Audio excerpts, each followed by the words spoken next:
ইদানিং পর্নোগ্রাফিতে আসক্তের সংখ্যা খুব ভয়াবহ আকারে বেড়ে যাচ্ছে। ছোট ছোট বাচ্চা থেকে শুরু করে প্রাপ্তবয়স্কদের মাঝেও আসক্তির মাত্রা দিন দিন ব্যাপক হারে বাড়ছে। যৌনতা প্রাণী জগতে খুব একটা স্বাভাবিক ব্যাপার, কিন্তু সমস্যাটা তখনই হয় যখন তার নীল ছবির মতো একটি বিষয় আসক্তির পর্যায়ে চলে যায়। চলুন এই নীল ছবির ভয়াবহ ছোবল থেকে কিভাবে নিজেকে এবং সেই সাথে আমাদের সমাজটাকে রক্ষা করা যায় সেই সম্পর্কে বিস্তারিত জেনে আসি। আসলে এই ছবিগুলি দেখার কোন লেভেলকে আমরা আসক্তি বলছি, কিংবা আপনি যে আসক্ত কি করে বুঝবেন?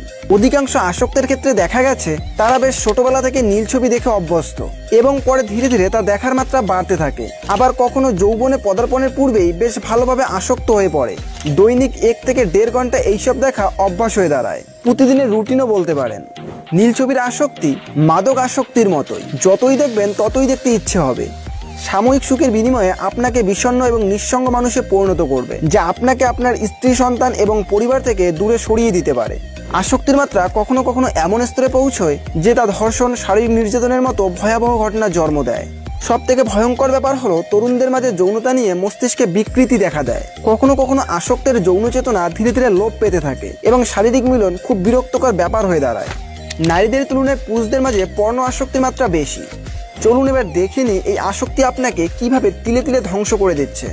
শারীরিকভাবে এই ছবিগুলি আপনাকে ধীরে ধীরে যৌন অক্ষম করে তোলে। এই ছবিগুলি দেখা কিংবা মিলনে আপনার মস্তিষ্কের কিছু হরমোন এবং রাসায়নিক বিক্রিয়া ঘটে, যা আপনার দেহে যৌন উদ্দীপনার সঞ্চার করে। শারীরিক মিলনে এবং এগুলি দেখার সময় মস্তিষ্কে ডোপামিন নিঃসৃত হয়, যা আমাদের আনন্দ, হাসি, কান্না সহ যৌন অনুভূতি নিয়ন্ত্রণ করে। মিলনের সময় এই ডোপামিন আমাদের যৌন ক্ষুধা জাগিয়ে তোলে। এই সময় অক্সিটোসিন এবং ভেসোপ্রেসিন নামক দুটি হরমোন নিঃসৃত হয়, যা এই সুখের অনুভূতিকে মেমোরিতে জমা রাখে। বুঝতেই পারছেন, আপনার মস্তিষ্ক আপনার সর্বোচ্চ সুখের অনুভূতিকে স্টোর করে এবং আপনাকে সেই সুখের অনুভূতির দিকে ধাবিত করে। ফলশ্রুতিতে আপনার এই ছবিগুলি দেখতে ইচ্ছা হয়।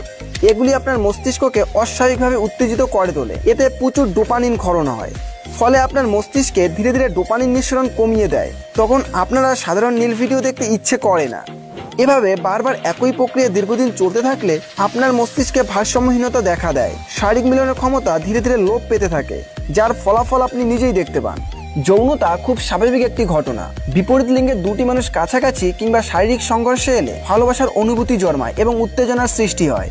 কিন্তু আসক্তদের ক্ষেত্রে দুঃখজনক হলেও সত্য যে তারা স্ত্রীর সংস্পর্শে স্বাভাবিক উত্তেজনা কিংবা কামনা অনুভব করে না। এই সমস্যা বিবাহিত আসক্তদের মাঝে প্রবল।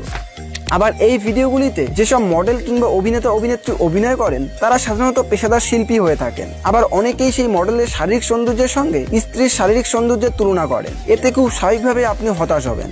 পর্ণ আসক্তরা সারা জীবন এক ধরনের ঘোরের মাঝে কাটায়। তাদের কাছে সেই মডেল অভিনেত্রীরাই সৌন্দর্যের প্রতীক। তাদের মস্তিষ্কের ভার্চুয়াল উত্তেজনার অভ্যস্ত হয়ে যায়, ফলে স্ত্রীর সাথে মিলন তাদের বিরক্তকর হয়ে দাঁড়ায়। তরুণ আসক্তদের ক্ষেত্রে মানসিক বিকৃতি দেখা যায়। তাদের চিন্তা ভাবনা এমন স্তরে নেমে যায় যে তারা মনে করে নারী মাত্রই ভোগবস্তু। যৌনতা নিয়ে সঠিক ধারণা না থাকায় কম বয়সী মেয়েরা লজ্জা, ভয় এবং ঘৃণায় কখনো বা আত্মহত্যার পথ বেছে নেয়। শুধু তাই নয়, এই ছবিগুলির সহজলভ্যতা ছোট ছোট শিশুদের অন্ধকারের দিকে ঠেলে দিচ্ছে। শিক্ষার্থীদের পড়াশোনায় ব্যাপক ব্যাঘাত সৃষ্টি হয়েছে। তো নিজেরা এই পর্ণ আসক্তি থেকে দূরে থাকুন এবং আরো দুজনকে দূরে রাখুন।